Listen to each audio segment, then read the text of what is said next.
Thank you so much. Greetings, colleagues. My name is Farayi Mtondoro. I'm with the Africa Environmental Law Institute, a think tank arm of Zimbabwe Environmental Law Association. I'll take you through my presentation on what are the policy implications of the recently launched Zimbabwe Biodiversity Economy Report. In response to the triple planetary crisis, we have seen countries trying to reconfigure their economies, and Zimbabwe has not been spared in terms of rethinking on how it can produce and consume in a very sustainable manner. Zimbabwe has tried to see value from its biodiversity, and after all, Zimbabwe is richly endowed with biodiversity. We host some of the big wildlife species like your elephants, your buffalo, rhino, antelope. The list is long enough. But more so, I think we have a wide variety of vascular plant species, birds, reptiles, amphibians, and microorganisms. But notwithstanding this great resource endowment that our country has, goods and services that biodiversity provides for is not accounted in GDP estimates by the government. Resultantly, there's absence of a comprehensive framework for measuring the contribution of biodiversity into the economy. The net impact, I think, which we have seen over time is that there's limited investment by government, private sector, and other key players into restoration, protection, and conservation of biodiversity. So over time, we've seen the depletion of biodiversity due to anthropogenic activities like deforestation, wildfires, and so forth. So against this backdrop, the government of Zimbabwe, sometime in 2019, 2020, if I'm not mistaken, engaged the Africa Wildlife Foundation seeking support to produce a status report of biodiversity and use this as a strategy to formulate responsive policies.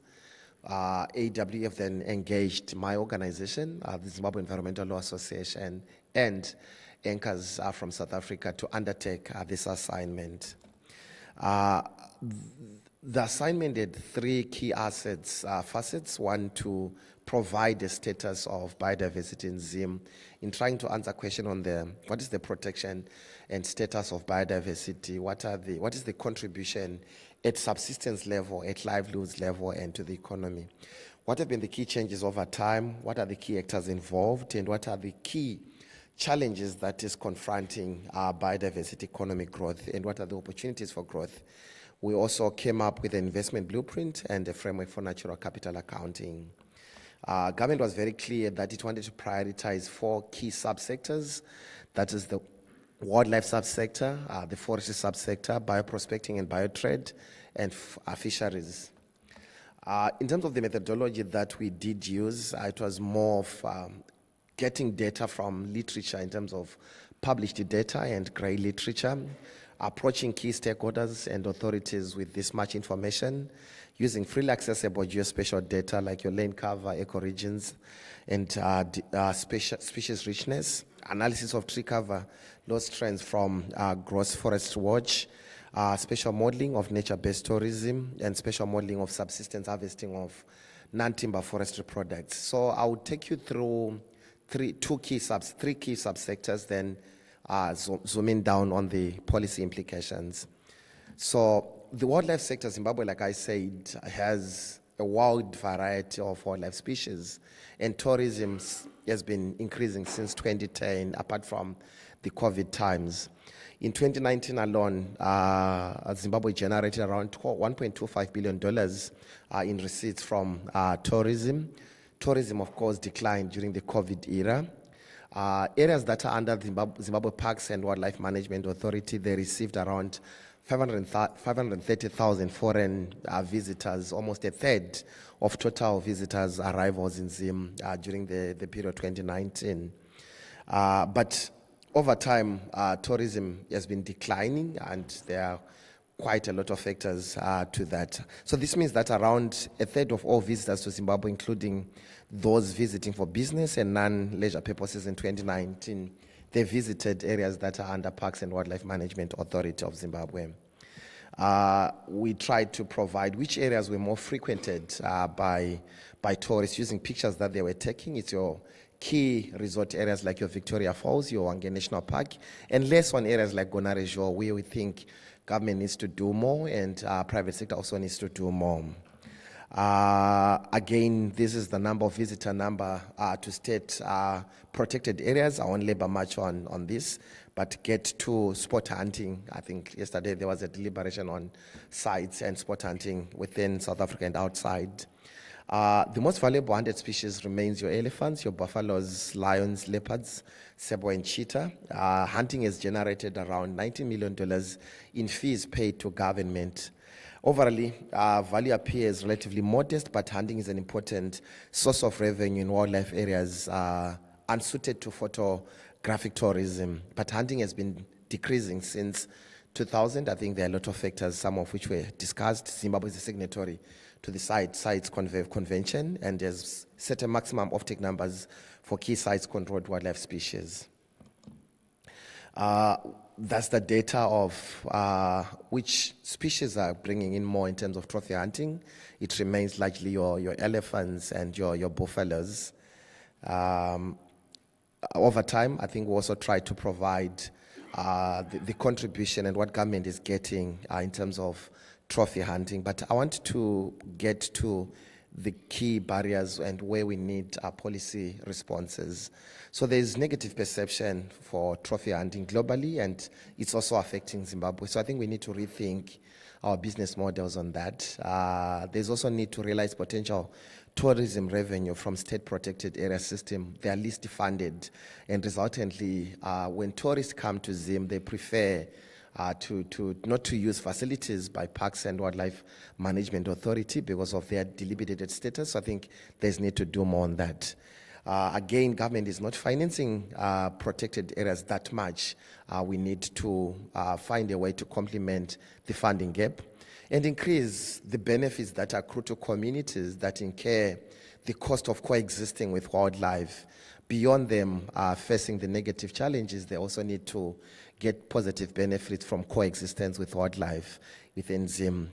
Then leverage on economic imperatives for wildlife-based land use in semi-arid rangelands, learning from South Africa, of course. Coming on to non-timber forestry products, I think that's where the world is going. People are consuming much of baobab and baobab-related cosmetic products. Zimbabwe has significant non-timber forestry products, which are particularly associated with Mayombo woodlands, which we seem to have much of. Subsistence harvesting of non-timber forest products. When we did the study, we noted that at a subsistence level, using geospatial data, their contribution is around $500.3 million a year at subsistence level. If you go within the informal markets, people are selling mopane worms, they're selling honey, there's trade of thatching grass, there's trade of non-timber forestry products. More so, the Moyombo woodland, I think, like we noted in the study, is the habitat type with the highest value of around $294.3 million a year at an average rate of $33.4 per hectare. So there is value, but it's not being accounted for in the computation of the GDP. I spoke to some of the non-timber forest products that we have. I think COVID reawakened us to the importance of Zumbani tea, resurrection tea, the importance of honey and so forth. So there is trade, but at a subsistence level, there's need to commercialize non-timber forestry products. We provide data on the quantification and the trade at a subsistence level of some of these non-timber forest products, and I would encourage you to read the report, and I will not speak so much to the figures, but the greatest contribution is coming from wood for local consumption and hard construction, which is around $227 million a year at a subsistence level, the highest value of the selected non-timber forest products. So this is the distribution of where wood is being harvested within Zim in areas like the Eastern Highlands, where you have some of these non-timber forest products. Wildlife, plant food processing, harvesting, your mopane, your baobab, your amarula, and so forth. So some of the companies like 𝐓𝐡𝐞, for instance, they're competing globally, producing cosmetics which are being used globally, oils from marula, oils from baobab. This is what some companies are doing. So there is value, but I think it's important then for government to think about how communities can be part of this thriving value chain. We try to provide evidence of major trade in non-timber forest products and companies. You have companies like your Specialty Foods Africa, Tulimara, Sapphire, Innovation Zimbabwe, and many, many other companies. Like I said, COVID taught us the importance of Zumbani or resurrection tea. Globally, this is a multi-billion-dollar sector. At the end of 2020, the global pharmaceutical market was valued at around $1.27 trillion. But in developing countries, the sector is still small, largely untapped, but has huge potential to contribute to the economy significantly. Would see that prior to CBD, 1993 and Nagoya Protocol, most developed countries like Zimbabwe extracted genetic resources without consent and meaningful benefits to resource custodians within different communities that we come from. But Zim is part to the UN Convention on Biological Diversity, UNCBD. The country signed this in 1992, but still to date, I think our study noted that there are challenges around access benefit sharing agreements with host communities, as you see in the next slide. So there's lack of mandatory implementation of ABS arrangements, much as there are companies that are trading NTFPs and so forth, but there's lack of mandatory implementation of ABS arrangements with source communities. This is partly due to lack of awareness by companies and communities. There's also no voluntary adoption of ABS in these deprived source communities. More importantly, I think we are going to see a scenario where it will be predation of communities. Once people start to see that there is value in non-timber forest products and bioprospecting, most communities will be muscled out by the elites and people who have access and control over some of the non-timber forest products. At an institutional level, again, I think there is multiplicity of institutions and duplication of roles. You have your Road District Council authorities, you have Environmental Management Agency, National Biotechnology Authority standards. So there are so many overlaps and lack of accountability in terms of who do what, when, and how. There's lack of policy really and laws that recognize and protect indigenous knowledge system. Pharmaceuticals and cosmetic industries, they are regulated through intellectual property rights, and this does not recognize indigenous knowledge systems. But what can be done? We recommend that coming from a policy level, implementation, there is need to develop a database for all indigenous knowledge system and patent some of this knowledge. Enact laws that make it mandatory to enter into access benefit sharing arrangements with communities, but also train communities so that they participate as communities, not as individuals, so that you form conservation enterprises at a community level where the benefits are shared right across within host communities. And we noted that while the ABS framework focuses on genetic resources, as provided in the CBD, it excludes biotrade activities from its scope. So there is need to develop a clear framework regulating biotrade. Again, there is need for our government to reform the Communal Lands Forest Produce Act and the Forest Act so that it provides incentives for investors to partner with communities in extracting responsibly and sustainably some of the non-timber forest products. In terms of the key highlights from an investment blueprint, the key questions that we try to answer are, what are the key growth opportunities in the biodiversity economy? What can be done to encourage investment and growth in these particular areas? And what can be done to encourage investment and growth in the biodiversity economy more generally? And these are some of the answers that we try to provide. So there are four key growth opportunities. One, to realize the potential of state-protected areas. There is so much value in state-protected areas. To encourage conservation on communal and private land. To tap into demand for novel natural products like your baobab. Then to leverage on payment of ecosystem services to secure ecosystem services and natural habitats. So the first one on realizing the potential of state-protected areas, this is what we think needs to be done. One, there's need for partnerships and co-management arrangements to increase revenue for conservation and visitor infrastructure. There's need to further high to low-end lodge development through a competitive bidding processes. Then improve domestic air and road connectivity to improve accessibility, because I think domestic tourism is also very critical. You need to make it more cheaper for your local domestic tourists, so that I think you get something from your domestic tourists. COVID, I think, taught us better. In terms of encouraging conservation on land use on communal and private land, there is need for special zoning to identify areas where wildlife could be an optimal land use option, and not use all land for farming where it's not highly favorable. There's need for legislative change and capacity building to support community conservance and joint venture development. Then lastly, there is need for improved tenure security to encourage investments in wildlife enterprises on communal, private, and resettled land. Coming on to tapping into the demand for novel natural products, I think it's important that we baseline public and academic research on commercially valuable species and ensure that we have data that shows the distribution and abundance of some of these species. There's also need to increase public and academic research on product testing and development, making efforts to increase international demand and awareness.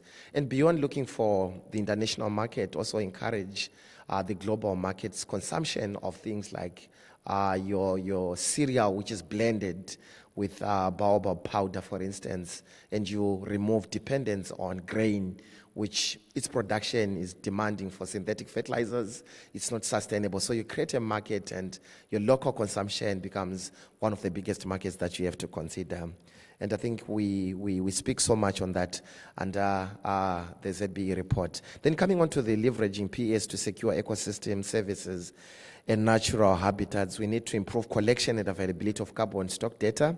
Then baseline research for hydrological PES scheme development. I think it's more so timely that people are talking about carbon trading within Africa, within Zimbabwe and many other African countries. I think let's pay particular attention to payment for ecosystem services. So the voluntary carbon market is growing, impacts directly on biodiversity through REDD+ and through NBS. I think we have a case study of the Kariba REDD+ project within Zimbabwe to learn how can communities unlock value from coexistence with forest and wildlife species.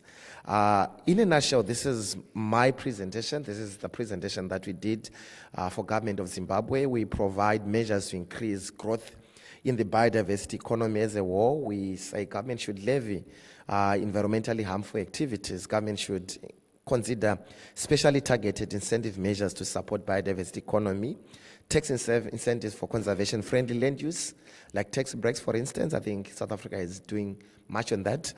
Tax incentives to encourage investments in biodiversity products. This seeks to facilitate investment flows into activities which have a positive impact on biodiversity. On measures to increase growth in the biodiversity economy as a whole. At a policy level, there is need to leverage additional finance options like international development finance. Biodiversity economy is attracting the attention of almost everyone at the moment. So it's very important to consider catalytic funding and blended financing, philanthropic support towards conservation, green financial bonds. I think now lenders are talking about green bonds, green funds. Then also consider biodiversity offsets, which require revision of the Environmental Management Act. Coming on to my last slide on measures to increase growth in the biodiversity economy. Marketing and certification is very important, and the advantage is that marketing of Zimbabwe as a tourist destination growing on its unique advantage, like the high wilderness value, taking advantage of the certification schemes of hunting to improve assurance of ethical practices. Then certification schemes for indigenous natural products to tap into demand from ethically minded consumers, encourage socially and environmentally sustainable practices. So these are some of the policy implications of the Zimbabwe Biodiversity Economy Report. I think we have a long way to go. In terms of baselining, we noted that there's potential, but that potential can only be realized if government, private sector, and communities do more. Thank you so much.